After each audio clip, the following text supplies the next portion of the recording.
Abriram? 1 Crônicas 7, a partir do verso 20. Olha aí. É um texto que, se você não tiver perseverança na hora das leituras diárias, você salta.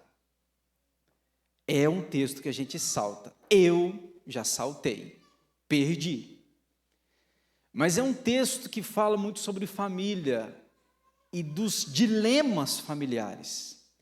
Por isso que eu queria falar com você nesta noite sobre uma família como você nunca viu. Uma família como você nunca viu. Olha aí o verso 20. Era filho de Efraim Sutela, de quem foi filho Berede, de quem foi filho Taate, de quem foi filho Eliada, de quem foi filho Taate. Pastor, eu já desisti de ler. Acontece, mas persevera, vamos continuar. De quem foi filho Zabade, de quem foi filho Sutela, e ainda Ézer e Eliade, mortos pelos homens de Gate, naturais da terra, pois eles desceram para roubar o gado destes. Pelo que por muitos dias o chorou Efraim, seu pai, cujos irmãos vieram para o consolar. Depois coabitou com a sua mulher, e ela concebeu e teve um filho, a quem lhe chamou de Berias. Por quê? As coisas iam mal na sua casa. Às vezes, a gente tem filho no meio de um problema, achando que vai resolver um problema, quando na verdade a gente cria é outro problema. Olha aqui. Sua filha foi Será, não é Será não, entendeu? Será. Sua filha foi Será, que edificou Bet-Oron, a de baixo e a de cima, como também Uzen-Seerá. O nome da menina está no nome da cidade, Alto Alexandre, Alto Robson. O sujeito é tão importante que o nome da cidade contém o seu próprio nome. É a moça aqui. Pois é. O filho de Beirias foi Refa, estou no 25. De quem foi filho Rezefe, de quem foi filho Tela, de quem foi filho Taã, de quem foi filho Ladã, de quem foi filho Amiúde, de quem foi filho Elisama, de quem foi filho Num, de quem foi filho Josué. Eu paro aqui, porque Josué é um tipo de Cristo no Antigo Testamento. Eu te conto daqui a pouquinho a história. Senhor, fala ao nosso coração, por favor, que os dramas vivenciados nesta família possam nos ser, nesta noite, úteis para aprendizado. É o que nós te pedimos em nome de Jesus. Amém. Ô irmãos, nós estamos falando aqui de um contexto familiar, e eu sei que você não vive numa família perfeita. Eu sei. Eu sei que você não vem de uma família perfeita. Eu sei. Doido é aquele que acha que existem famílias perfeitas. Um escritor chegou ao ponto de afirmar que famílias perfeitas é igual o céu azul. Você só vê de longe.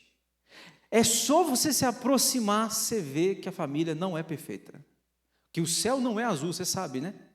O céu, o azul do céu é uma questão de tanta distância que os nossos olhos interpretam a cor azul. Mas não é que o céu é azul. A distância me faz ver. Mas se eu me aproximar, eu veria que não é azul. Pois é. Famílias perfeitas são como céu azul. A gente acha que é perfeito porque está longe. Quando você se aproxima, você vê que tem problemas, lutas, batalhas, vitórias, derrotas, como qualquer outra família. A gente vê isso na Bíblia. Só citando rápido, a nível de introdução, você vê Adão e Eva. A primeira família que Deus cria já enfrenta a morte, um assassinato. Na primeira família. Você vê a família de Abraão, né? O pai da fé que arranja um filho antes do tempo, e você vê que até hoje, fruto de Ismael, você tem intrigas universais no mundo, fruto de um filho que ele resolveu ter antes de esperar a promessa de Deus acontecer. Olha, um filho, olha o desastre, porque foi fruto de uma desobediência. Você vê a história de Isaac. dois filhos que crescem como inimigos, a família de Jacó. Você vai ver Moisés, que a Bíblia fala que Moisés era um marido sanguinário. Moisés, o homem que a Bíblia diz que era manso, um dia encontrou um egípcio, matou o egípcio. Você vê isso na Bíblia. Eu amo a Bíblia porque a Bíblia não mente. A Bíblia mostra as famílias como elas são. E como são? Dependentes de Deus, de Cristo, do Evangelho. Toda família precisa do Evangelho.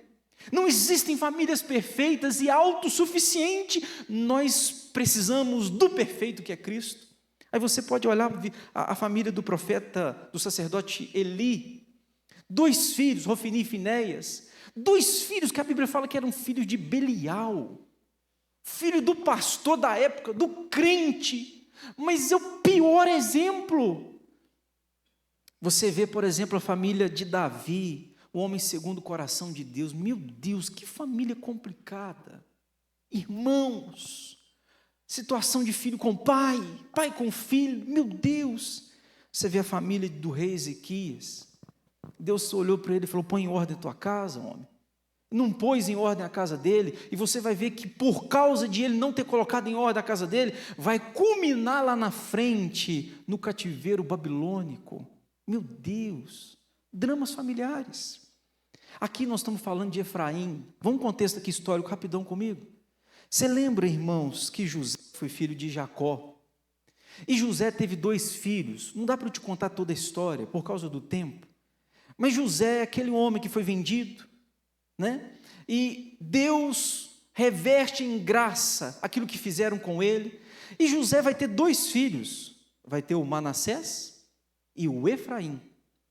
O Manassés significa aquele que esquece. Talvez quando José vai batizar o menino, ele olha para a mulher dele e fala assim: meu bem, vamos colocar de Manassés. Aquele que esquece, o passado fica no passado. As dores ficam lá, a gente sepulta o passado, a gente deixa as dores para trás, a gente não fica remoendo isso, acabou. Deus transformou o mal em bem. Pronto, Manassés. A esposa engravida de novo, tem um segundo menino. Meu bem, qual que é o nome que nós vamos pôr? Agora nós vamos pôr Efraim. Dias melhores virão, a prosperidade está à frente. Olha que homem crente esse José.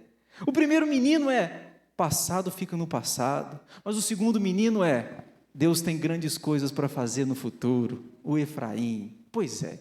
Aqui a gente está vendo a descendência de Efraim. Então significa dizer que Efraim é filho de José e é neto de Jacó.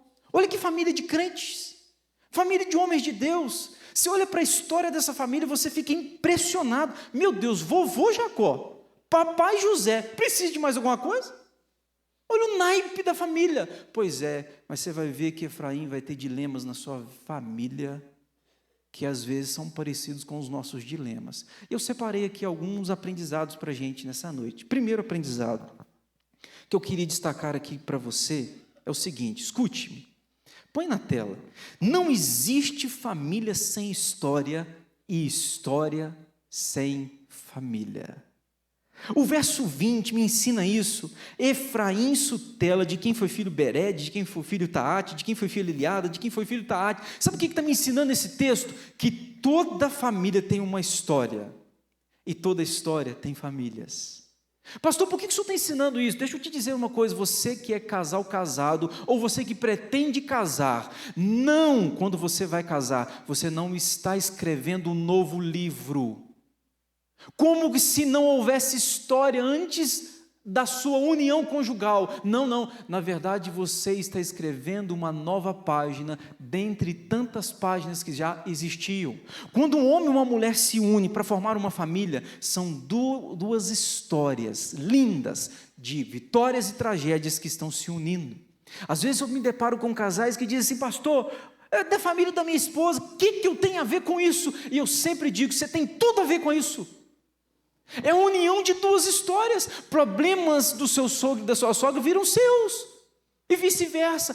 Porque quando a gente casa, são histórias que estão se unindo. Não existem famílias sem história e história sem família. Você precisa de conhecer a história da família do seu cônjuge, da família da sua namorada, e abraçar. E essas histórias, tem coisas que a gente gosta de contar, Mas tem coisa que a gente queria pôr debaixo do tapete. Toda família é assim.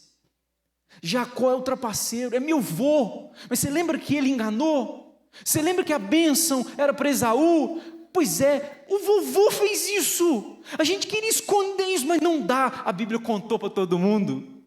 Toda família tem histórias nas quais a gente quer contar, mas histórias nas quais a gente quer esconder. Isto é família de fato e de verdade. Na minha tem, na sua tem, nas nossas tem. Toda família tem história e não existe história sem família. Agora você vai. Segunda lição, escute essa aqui. Isso aqui você sabe, eu só estou te lembrando.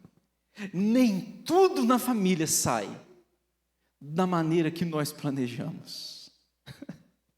Alguém aqui, tudo que planeja acontece? Tem alguém com esse privilégio? Nem tudo na família sai da maneira que nós planejamos. Olha o verso 21. De quem foi filho Zabade, de quem foi filho Sutela. E ainda Ézer e Eliade, mortos pelos homens de Gate, naturais da terra, pois eles desceram para roubar gado. Ô gente, nós estamos falando de dois meninos aqui, o Ézer e o Eliade. São filhos de Efraim, portanto, são netos de José, são bisnetos de Jacó. Olha a linhagem. Os netos de José morreram. Sabe por que morreram? Porque os homens eram ladrões. Dilema de família. Nenhum pai em sã consciência, crente, cria filho para ser ladrão. Mas às vezes filhos fazem isso. Estou mentindo ou não? Nenhum pai cria um filho em sã consciência para ser um rebelde, para ser um ímpio, para ser alguém que peca contra Deus. Nenhum pai faz isso. Em sã consciência, não. Mas às vezes filhos fazem isso. O que eu vejo nesse texto, irmãos, é que nem tudo na família da gente sai como a gente planeja. E às vezes eu vejo pais se culpando, sabe? Onde errei? A conversa não é onde erramos, irmãos. A conversa é onde a gente pode mexer, onde a gente pode tocar para melhorar. Às vezes o filho, às vezes pai de 2, pai de 3, pai de 4, pai de 5, tem 4 que são uma bênção, mas tem um que, faz o pai quebrar a cabeça, e a mãe. Nem tudo sai da maneira como a gente planeja. Os meninos têm exemplo como vovô, bisavô, mas não se importaram. Sabe o que eu aprendo aqui? É que tem filho que não quer seguir os exemplos que a gente deixa para eles. Isso é verdade. Tem filho que não quer seguir. José é vovô, Jacó é bisavô, mas o que eu tenho a ver com isso? Alguns filhos que pensam. Seu pai foi um exemplo, o que eu tenho a ver com isso, pastor? Eu quero viver a minha vida, eu quero fazer o que eu quero. Quantas vezes já escutei isso? É aquele filho a parada do filho pródigo, né? Se aquele menino tivesse 5 minutos de conversa com o pai, ele não tinha feito o que ele fez. Ô pai, senta aqui, vou trocar uma ideia com o senhor. Eu estou querendo sair de casa, aqui dentro de casa estou meio cansativo. Eu quero sair de casa, eu quero viver a minha vida. 5 minutos de conversa com o pai, com o ouvido receptivo, tinha evitado ele viver o desastre da vida dele. Pois é, nenhum pai quer ter um filho como o pai do filho pródigo teve, mas nem tudo na família sai como a gente planeja. É na minha e é na sua. Então, você devia levantar a cabeça, erguer-se, pedir a graça de Deus e tocar a vida para frente. Parar de ficar remoendo, se culpando, que às vezes isso vai matando os pais. Matando os pais. Deixa eu te dizer, nem tudo sai da maneira como a gente quer. Às vezes o filho não vai namorar quem a gente quer namorar. E às vezes fazem como você contra. Eu preguei um dia numa igreja aí, falando sobre namoro. Eu disse, eu nunca vi um filho que desobedece pai e mãe se dar bem na vida. Mas cedo ou mais tarde, as coisas arrocham. E aí eu saí da porta da igreja, para minha surpresa, uma mulher falou, pastor, você disse que nunca viu alguém desobediente ser abençoado por Deus? Eu disse, dificilmente isso acontece. Ela falou assim, eu sou a primeira a desobedecer meu pai e minha mãe, e minha vida é uma bênção. Eu falei, você devia se arrepender por ter falado isso e pensado isso. Que se você tem uma vida abençoada, é por causa da graça, não é por causa do seu comportamento. Irmãos, nós precisamos entender essa verdade. Nem tudo sai da maneira como a gente espera e planeja. Às vezes o filho vai cursar o curso que a gente não gosta ou não quer. Às vezes o filho vai casar com quem a gente não queria que casasse. Às vezes o filho vai trabalhar naquilo que a gente não quer que trabalhasse. Às vezes o filho vai fazer coisas, ou filha, que a gente não gostaria, mas a vida é assim, a família é assim. Nem tudo sai da maneira como você planeja. Ézer e Eliade são uma prova disso. Agora vamos terceiro? Escute essa. Nem tudo que a gente faz é o correto a ser feito. Nem tudo que a gente faz é o correto a ser feito. Olha o verso 22. Pelo que por muitos dias o chorou Efraim, seu pai, cujos irmãos vieram para o consolar. Depois coabitou com sua mulher, ela concebeu um filho, a quem chamou de Berias, porque as coisas iam mal na sua casa. Encurtando a conversa para você. Os 2 meninos foram mortos, e a razão da morte? Roubaram. Ok. Efraim chora, e chora muito, vem gente para consolar, e na tentativa de receber consolo, Efraim ainda está com o coração abalado. Diz a Bíblia que ele coabita com a mulher dele, e a mulher engravida. E ele vai pôr o nome de Berias. E sabe por quê? Porque as coisas iam mal na sua casa. Isso aqui é um ponto que eu queria chamar a sua atenção. Nem tudo que os pais fazem é o correto sempre a ser feito. Pais erram. Aqui eu sei que Efraim está errado. Por quê? Porque o seu coração não está consolado. Ele ainda não está resolvido. E ele vai ter um filho, e ainda vai condenar o filho a viver fruto da sua frustração. Deixa eu te dizer uma coisa. Casais podem ter filhos. Verdade que podem. Mas quando? Essa é uma pergunta que eu não sou capaz de responder. Que às vezes me perguntam, pastor, a gente está pensando em ter um filho, o que o senhor acha? Eu sempre digo, é uma decisão que nunca é de terceiros, é sempre do casal. Mas eu gosto muito de uma psicóloga. Quando eu devo ter filho? A psicóloga um dia disse, eu gostei, ela disse, eu devo ter filhos quando ter filho não é uma necessidade. Você consegue compreender? Eu devo ter filho quando? Como não é uma necessidade. O casal está vivendo bem, precisa de ter filho? Nós não precisamos ter filho, está tão bem. É o momento de ter filho. Eu gosto dessa... Porque às vezes as coisas vão mal dentro de casa, como na vida de Efraim, e aí o casal pensa, vamos pôr um menino, uma menina aqui dentro de casa para ver se as coisas melhoram. E não melhora. Piora. Você está entendendo? Quando ter, você vai decidir, mas deixa eu te dizer, o ponto é esse, é que às vezes a gente erra nas nossas decisões, erramos porque não planejamos, ou planejamos e planejamos errado. Qual de nós é um pai ou uma mãe que pode dizer, eu não erro? Qual de nós? E às vezes a gente faz com boas intenções, você faz na melhor das intenções, mas está errado.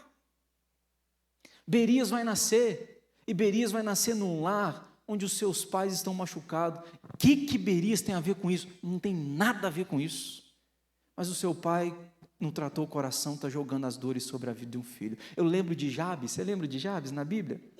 1 Crônicas 4. Diz a Bíblia que Jabes, sua mãe o põe o nome de Jabes, porque em meio à dor ela teve o filho. Qual mulher não tem filho em meio a dores? É só anestesia, irmão. Naquele tempo não tinha.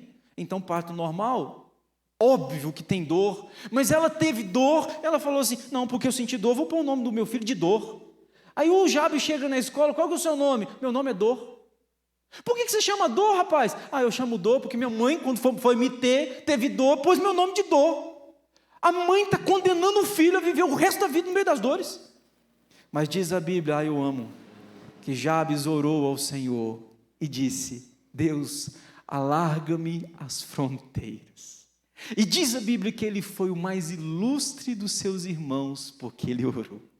Deixa eu te dizer uma coisa, às vezes pais frustrados erram em lidar com os filhos, mas você pode romper com esse quadro, se você se apegar com o Senhor. Você pode romper com esse quadro. Louvado seja o Senhor. Agora vamos para o quarto lugar? Escute essa. Quarto, Deus pode nos surpreender com nossos filhos em nossa geração. Eu queria escutar um amém. Prega comigo. Deus pode surpreender com seu filho, meu filho, nossos filhos. Ah, pastor, mas o menino é difícil. Para você é, mas para Deus não é. Deus pode romper, fazer algo extraordinário na vida dele e dela. Aqui no texto, eu não sei te dizer, de verdade, eu tentei, mas não consegui. Vai nascer o Berias e o texto bíblico vai falar de Será. Eu não sei se Será, a menina, é filha direta de Berias ou se é filha de Efraim. Ou ela é filha de Efraim, então ela seria irmã de Berias, ou ela é filha de Berias, então neta de Efraim. Eu não sei te dizer, o texto não é claro, mas seja o que for, filho ou neta, está na família. E a menina é exponencial.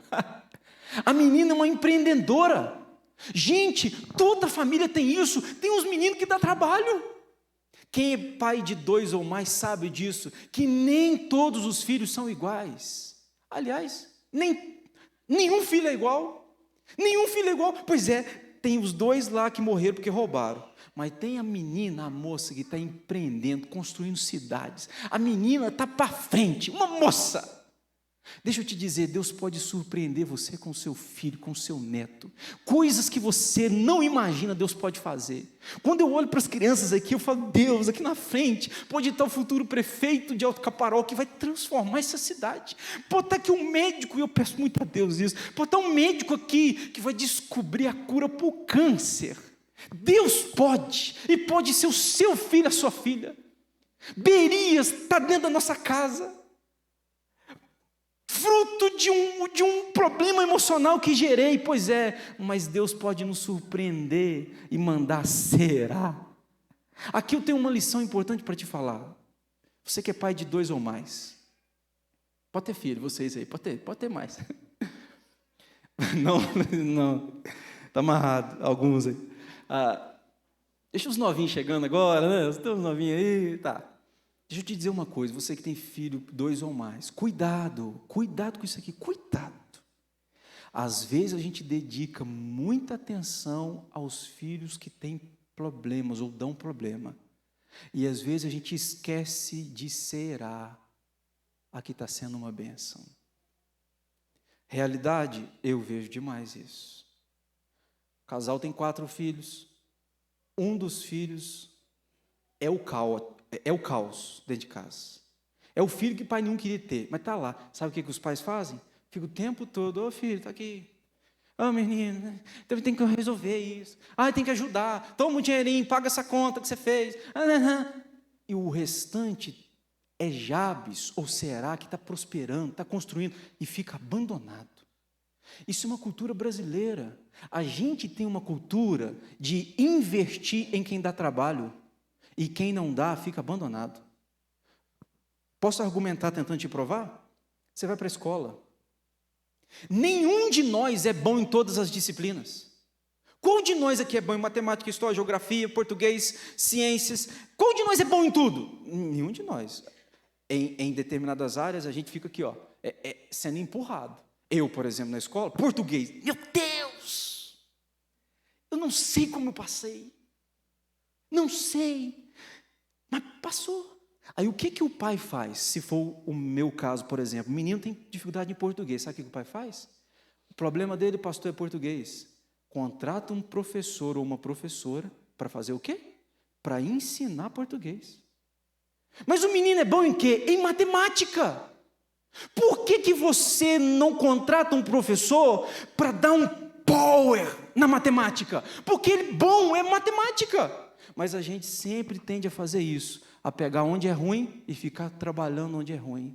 Aí sabe o que eu vou fazer? Meu filho vai ser sempre medíocre. Medíocre de estar na média. Ele nunca vai ser bom em matemática, porque ele está perdendo tempo para ser bom em português. Ele nunca vai ser bom em português. Ele é bom em matemática. A gente vive de cabeça boa. O meu menino é ruim em português. Mas professor, o que ele é bom?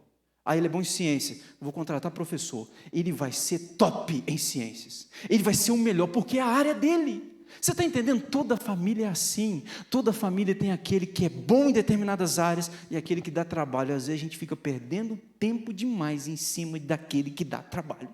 Você que é pai, dá uma olhada na sua família. Veja se você não está dedicando tempo demais ao problemático. Abandonar, pastor? Não é essa a conversa. A conversa não é abandono. A conversa é de você examinar, que pode ser que está consumindo a sua energia, o problemático, que nunca vai ser bom. E os outros estão precisando do teu apoio. Ó, uma explosão lá. Deus pode nos surpreender com os nossos filhos. Eu olho para o Ravi, que é meu filho. Eu falo, Deus, esse menino precisa ser melhor do que eu. Precisa ser melhor do que eu. Eu olho para essa geração aqui, eu falo, que essa geração seja melhor do que a nossa. A nossa geração está deixando a peteca cair em muitas áreas, mas essa geração nova não. Eles vão amar mais o Senhor Jesus, eles vão andar mais com Deus, eles vão ser mais comprometidos com a igreja, eles vão ser diferentes. Nós precisamos de um povo diferente. Pois é, Deus pode nos surpreender na sua casa com, será? Ah, está lá. Dá uma olhadinha, está construindo cidade. A cidade tem o nome dela, essa menina está crescendo, olha para ela. Pois é. Aí eu vou terminar minha mensagem em último lugar. Escute. Essa aqui, você devia falar amém. Mesmo com nossos erros, Deus sempre cumpre o seu plano perfeito. Amém. Eu errarei como pai? Errarei, vou errar até a minha morte. Você erra como pai e mãe? Errará e será assim até a morte. Mas mesmo a despeito dos nossos erros, Deus cumpre os seus planos. De Beerias, o filho fruto de um problema mal resolvido, vai vir Josué. Josué no Antigo Testamento é um tipo de Cristo, não sei se você sabe, Josué no hebraico é a mesma palavra para Jesus, mesma palavra. Escute, do caos, do erro, Deus levanta Josué. Deixa eu te dizer, você não é chamado para acertar em tudo, a fazer tudo certo, você é chamado para depender de Deus, porque mesmo nos seus erros, Deus pode reverter o quadro e transformar na maior bênção. Há um livro que você devia ler, Ostra Feliz Não Gera Pérola. Já leu esse livro? Dá uma lida. Ostra feliz não gera pérola. Você sabe que ostra, aquele negócio bonito, claro que não é, aquela caixa dura, dizem que entra um grãozinho de areia dentro do corpo dela, entra, aquele grãozinho de areia fica ferroando, ela sente dores, e porque ferroa, aquele grãozinho vai crescendo e se transforma numa pérola. Por isso que o livro diz, ostra feliz não gera pérola. Que ostra gera pérola? Ostra que sente dores. Deixa eu te dizer uma coisa, às vezes as maiores dores da sua vida, Deus vai fazer brotar dali as maiores e mais lindas pérolas.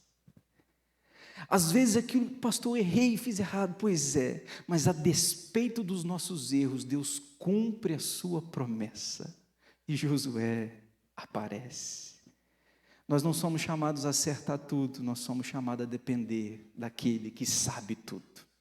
Como pai erra, como mãe erramos, como família erramos, mas louvado seja o Senhor que pode transformar o mal em bênção, a dor em pérola. Que seja assim na minha casa, e na sua, e na nossa igreja. Louvado seja o Senhor. Vamos ficar em pé?